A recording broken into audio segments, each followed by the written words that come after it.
ఇక బాపట్ల జిల్లా అద్దంకి మండలం వెంపరాలలో మంత్రి గుట్టిపాటి రవికుమార్ పర్యటించారు. వెంపరాల మైలవరం బీటీ రోడ్డు పనులకు శంకుస్థాపన చేశారు. ఇంటింటికి జల్ జీవన్ మిషన్ పనులకు శంకుస్థాపన చేశారు. గ్రామంలో సుపరిపాలనలో తొలి అడుగు కార్యక్రమంలో పాల్గొని కూటమి ప్రభుత్వం అమలు చేస్తున్న సంక్షేమ కార్యక్రమాలను ప్రజలకు వివరించారు. త్వరలోనే గుండ్లకమ్మ నుండి మంచినీరు పైప్ లైన్ పనులు పూర్తి చేస్తామని మంత్రి అన్నారు. నేను 10 లక్షలతో రోడ్డు శంకుస్థాపన చేసాం. ఇప్పుడే స్టార్ట్ కూడా చేపించాం. మిషన్ తీసుకొచ్చాం, స్టార్ట్ చేసాం. అది కూడా తొందరలోనే పని అయిపోయింది. 5 నెలలు పట్టింది మేము రోడ్డు వేయాలంటే.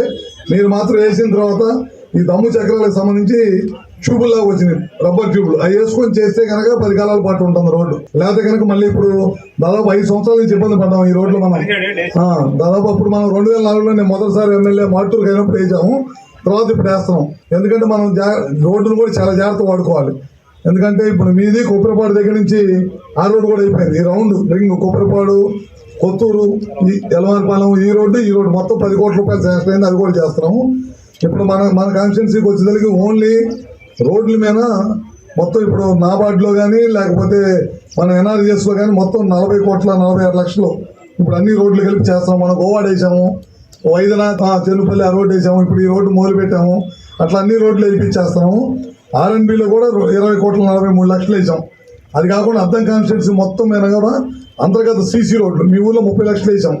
అట్లానే అంతర్గత సీసీ రోడ్లు మొత్తం 50 కోట్ల రూపాయలతో ఇప్పుడు సీసీ రోడ్లు మొత్తం వేసాం. మొత్తం వేస్తున్నాం, వేసాం ఇప్పటిదాకా.